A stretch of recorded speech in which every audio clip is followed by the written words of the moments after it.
आपके घर में चावल और दाल कुकर में बनते हैं या कढ़ाई में? मतलब आप सोच होंगे ये कैसा सवाल है, उससे क्या फ़र्क पड़ता है? दोनों चीज़ों में खाना पक ही तो रहा है, कच्चा थोड़ी खा रहे हैं। पर क्या आप जानते हैं कि कुकर में बने खाने के और कढ़ाई में बने खाने के न्यूट्रिशन वैल्यू पर बहुत फ़र्क पड़ता है। आज इस वीडियो में ज़रा वही जान लेते हैं। मेरा नाम है ध्वनि और आप देख रहे हैं एनबीटी लाइव पर सेहत की बात। आज ज़रा जानते हैं कि अगर आप कोई भी खाना कुकर में पकाते हैं और कढ़ाई में पकाते हैं तो उसमें क्या डिफरेंस आता है। सबसे पहले जान लेते हैं कि जब भी हम कोई खाना कुकर में पकाते हैं तो वो खाना जो है बहुत ही ज़्यादा टेम्परेचर और प्रेशर में, जैसे कि उसका नाम ही होता है प्रेशर कुकर, उसमें पकता है। इससे क्या क्या चीज़ें होती हैं अब वो जान लेते हैं। सबसे पहली चीज़ तो ये है कि जब भी आप कोई दाल है, अगर हम दाल की बात करें, अगर आप प्रेशर कुकर में बनाते हैं तो उससे आपकी जितनी भी दाल में न्यूट्रिशन वैल्यू थी वो सारी ख़त्म हो जाती है।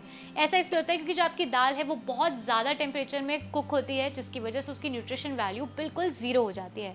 इतना ही नहीं, कई बार ऐसा भी होता है कि दाल पर आर्टिफिशियल पॉलिश या फिर स्टार्च होती है, जो हम जल्दी जल्दी में दाल को धोना भूल जाते हैं या कई बार दाल को थोड़े टाइम के लिए भिगो कर रखते हैं और प्रेशर कुकर में डालकर दाल को बना देते हैं। इस वजह से क्या होता है, जो वो स्टार्च होती है और जितना भी वो आर्टिफिशियल पॉलिश्ड कलर होता है वो भी दाल के साथ पक जाता है, जो हमारे शरीर के लिए बहुत ही ज़्यादा नुकसानदायक होता है।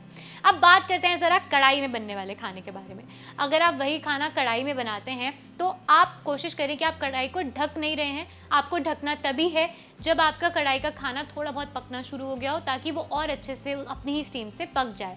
वहीं अगर आप कढ़ाई में खाना बनाते हैं तो जितना भी ये स्टार्च होता है और ये आर्टिफिशियल कलरिंग होती है दाल के ऊपर से, ये सब वैपोरेट हो जाती है, यानी कि उड़ जाती है, जिस वजह से जो आपकी दाल है उसकी न्यूट्रिशन वैल्यू जो है वो इंटैक्ट रहती है और आपकी दाल में जितना भी न्यूट्रिशन प्रोटीन है वो वहीं का वहीं रहता है और आपके लिए खाने के लिए बिल्कुल सेफ होती है। अब बात करते हैं कुकर के बारे में। कुछ कुकर ऐसे भी होते हैं जिनके अंदर एक लाइनिंग डाली जाती है, जैसे कि उसको सिरेमिक लाइनिंग कह लें या फिर उनको नॉन स्टिक लाइनिंग बोलें, ताकि अगर आपकी दाल जलना शुरू हो जाए तो चिपकेगी नहीं और साथ ही अंदर से लगेगी नहीं, जिससे आपको जलने का टेस्ट नहीं आएगा दाल के अंदर। ये वाले कुकर सबसे ज़्यादा खतरनाक होते हैं हमारी सेहत के लिए। ऐसा क्यों? क्योंकि जहाँ ये लाइनिंग थोड़ी सी भी हटनी शुरू हुई, जहाँ से भी ये नॉन स्टिक वाली लाइनिंग हटनी शुरू हुई, वहीं ये आपके खाने को और भी ज़्यादा जहरीला और टेस्टलेस बना सकती है। ऐसा इसलिए क्योंकि जो इसकी लेयरिंग का टेस्ट होता है वो आपकी दाल में जा सकता है और इसके अंदर तरह तरह के केमिकल्स डाले जाते हैं ताकि आपका खाना इसमें ना चिपके, और वही केमिकल्स आपके खाने में मिल जाते हैं, जो आपकी सेहत के लिए बहुत ज़्यादा खतरनाक हो सकते हैं और आपकी बॉडी में कैंसर सेल्स को ट्रिगर कर सकते हैं। अब बात करते हैं कढ़ाई के बारे में।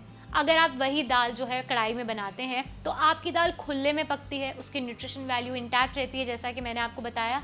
साथ ही आपकी दाल जैसे ही पक जाएगी आप उसको देख पाएंगे कि आपकी दाल बन चुकी है और आप उसको टाइम टू टाइम बंद कर पाएंगे, अपनी गैस को सिम कर पाएंगे, जिससे जो आपकी दाल है वो ना ही ज़्यादा बन पाएगी, यानी कि ओवर कुक नहीं होगी, और ना ही आपकी दाल है वो जो कच्ची रह जाएगी। अब बात करते हैं कि अगर हमें कुकर में कुछ बनाना ही है तो क्या चीज़ें सेफ़ हैं जो हम कुकर में बना सकते हैं। अगर आपके घर में नॉनवेज बनता है तो आप मीट या फिर चिकन जो है आप कुकर में बना सकते हैं, क्योंकि उसको पकने में ज़्यादा टाइम लगता है और वो कुकर में ही पक सकता है। अगर आप वेजिटेरियन हैं तो आप आलू जो है या अरबी की सब्ज़ी है आप इसको कुकर में उबाल सकते हैं, क्योंकि कढ़ाई के अंदर या फिर खुले बर्तन में इन दोनों चीज़ों को उबलने में टाइम लगेगा और इन चीज़ों को काफ़ी ज़्यादा प्रेशर चाहिए होता है ताकि ये अच्छे से उबल सके।